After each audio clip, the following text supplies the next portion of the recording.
வணக்கம். இன்றைக்கி பாண்டியன் ஸ்டோர் சீரியலில் என்ன நடந்தது அப்படின்னு பார்க்கலாம். ஒரு பக்கமாக நம்ம எப்போவுமே ஒரு பக்கமாக சாஞ்சிருவோம். அவங்க நல்லவங்க, பாண்டியன் வீடெல்லாம் நல்லவங்க, பாண்டியன் வீட்டு எய்த்த வீடெல்லாம் இல்லைங்க, அவங்க பண்ணுறதெல்லாம் தப்பாக இருக்கும் அப்படின்னு நம்ம நினைக்கிறது தான் பல நேரங்களில் சீரியலில் ஒரு பெரிய நிறுத்து. உங்களுக்கு இந்த இந்த இந்த சீரியல் மகாநதியில் பார்த்திங்கன்னாக்கா விஜயும் காவேரியும் அவங்கள மட்டும் வச்சுட்டு கதையை நடத்தினா போதும், கூட இருக்கணும்லாம் வேண்டியதில்லை. அவங்க மட்டும்தான் நல்லவங்க, மற்றவங்கெல்லாம் கெட்டவங்க அப்படின்னு ஒரு கும்பல் இருக்கும்.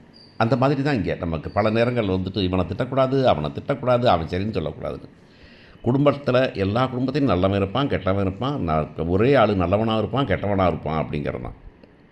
இங்கே பார்த்தீங்கன்னா அக்காவோட உட்காந்து சாப்பிட்டுட்டு இருக்கார் மிஸ்டர் பழனி. அப்போ சுகன்யா வராங்க, அத்தாச்சி இந்த டீ தீர்ந்து போச்சு, பாக்கெட் வேணுமே, எங்கே இருக்குதுன்னு தெரியல. ஐயா அதை எடுத்துறணுமா, நீ எடுத்துக்க மாட்டியா நீ அப்படின்னா, இல்லை எங்கே இருக்குதுன்னு தெரியல அப்படின்னாக்கா, எங்கே இருக்குதுன்னு தெரியலன்னா போய் தேடு, இன்னும் வரணுமா நான் அப்படின்னு கேட்கும்போது அந்த கோபத்தில் நியாயம் இருக்குது. அவன் மேலே இருக்கிற கடுப்பு அது என்ன கேட்டாலும் ஒரு எரிச்சல் தான் வரும் அப்படிங்கிறது நமக்கு தெரியும்.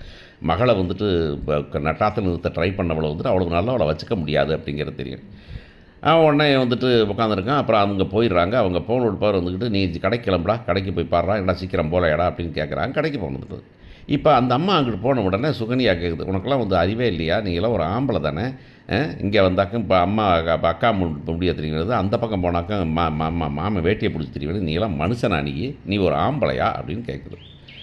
அப்போ கூட போய் ஒரு அறை அரைஞ்சு நீ எல்லாம் ஒரு மனுஷியா அப்படின்னு கேட்டிருந்தா பழனி வேலை நியாயம்னு சொல்லலாம். அதை விட்டுட்டு எவ்வாறு இந்த வீடே என்னது, என் வீட்டில் நான் சொன்னேன்னா எல்லோரும் கேட்பாங்கங்கிறதே ஒரு கொடுமையான சமாச்சாரம்.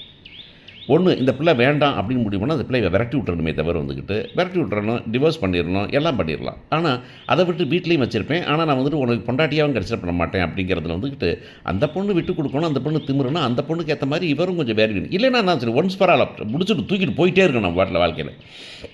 இதை விட்டுட்டு வச்சுக்கிட்டு இவர் பேசின உடனே அக்கா அக்கா பார்க்கா இவன் என்னை வேணாலும் வம்புழுக்கிறான், என்ன பண்ணிகிட்டு இருக்கா அப்படின்னு அக்கா கிட்ட போட்டு கொடுக்குறாரு.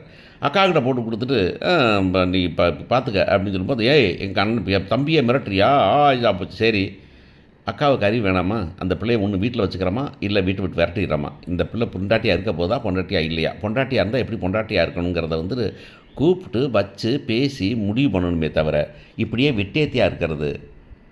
பழனி வேலை சுகன்யா, நீலாம் ஒரு ஆம்பளையா அப்படின்னு கேட்குறது யார், நீலாம் ஒரு மனுஷனா அப்படின்னு கேட்குறது, ஆம்பளையான்னு கேட்குறது ஒரு மனுஷனா அப்படின்னு கேட்குறது நியாயமாக தான் இருக்கும். ஏன்னா தன்னுடைய பிரச்சனைகளை தானே தீர்த்துக்க முடியாமல் அக்கா மாமா தோளில் விழுவுறவன் என்ன பண்ணுவான் அப்படிங்கிற கொஷின் இருக்கத்தான் செய்யும்.